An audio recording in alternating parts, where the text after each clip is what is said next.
ये ईवीएम ठीक है, राहुल खराब है।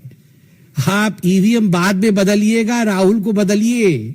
मल्लिकार्जुन जी का यह भी कहना था कि हम तो बैलेट पेपर किसी भी कीमत पर लेकर आएंगे और ईवीएम मशीन जो है वो नरेंद्र मोदी और अमित शाह जी के घर पे रख दीजिए।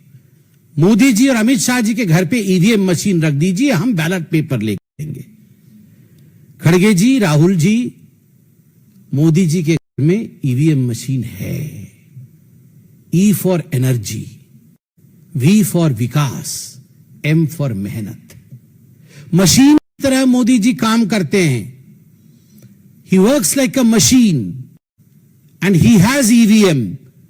वो ऊर्जा उनके पास है। E for energy, V for vikas, विकास के लिए, डेवलपमेंट के लिए काम करते हैं। और वो अतुलनीय मेहनत, ईवीएम, उसी के कारण आज भारतीय जनता पार्टी जीत रही है। सही कह रहे हैं, हम ईवीएम के कारण जीत रहे हैं, जहां ई से एनर्जी, वी से विकास और एम से मेहनत होता है। और आप आरबीएम के कारण हार रहे हैं।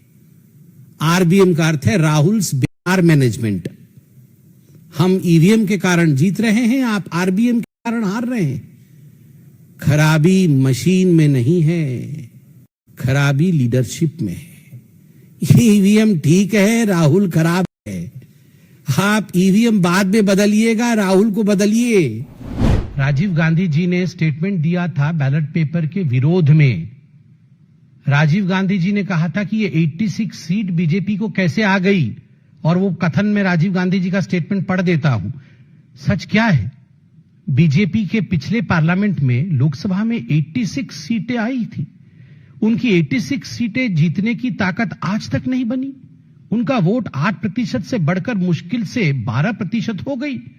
8 से बढ़कर 12% होने से उन्हें 86 सीटें मिल गई। यह तो हिसाब जुड़ता नहीं है, पल्ले पड़ता नहीं है। इस हिसाब से तो कांग्रेस को 500 के 500 सीट जीतनी चाहिए। कुछ गड़बड़ है। गड़बड़ तो यह है ही। बताइए, उस समय तो बैलेट पेपर में चुनाव हुए थे तो वो गड़बड़ बता रहे थे बैलेट पेपर को, and he was advocating that ballot paper system should be done away with. पिताजी बोले बैलेट पेपर खराब, बेटे जी बोले ईवीएम खराब। वाह, मतलब राजशाही वापस ले आए और उसके बाद बस मुकुट पहना दे इनको। बस एक वहां पीछे पर सिंहासन रख के, आइए जी आइए महाराज शहंशाह जी बैठ जाइए, आप मुकुट पहना दें। बैलेट भी खराब, ईवीएम भी खराब, ये चाहते वही है, मुकुट पहनना है। मल्लिकार्जुन खड़गे जी ने कहा कि हमें ईवीएम कतई नहीं चाहिए। मल्लिकार्जुन जी, राहुल गांधी जी, आपको ईवीएम नहीं चाहिए, आपको जुडिशियरी भी नहीं चाहिए। आप तो बता रहे थे जुडिशियरी का काम भी हमें करना पड़ रहा है, वो नहीं कर रहे हैं। आपको इलेक्शन कमीशन भी नहीं चाहिए, आपको ईडी भी नहीं चाहिए, सीबीआई भी नहीं चाहिए, आपको भारत सरकार भी नहीं चाहिए क्योंकि ये तो अच्छी सरकार नहीं है। आपको कुछ नहीं चाहिए। तो मुझे लगता है आपके लिए सर्वोच्च स्थान और उपयुक्त स्थान मंगल ग्रह है। कोई नहीं है वहां, न जुडिशियरी है, न ईडी है, न सीबीआई है, वहां ईवीएम मशीन भी नहीं है, इलेक्शन कमीशन भी नहीं है। वहीं जाइए, वहां बिल्कुल आप शहजादे जी को कुर्सी पर बैठाइए और आनंद से रहिए।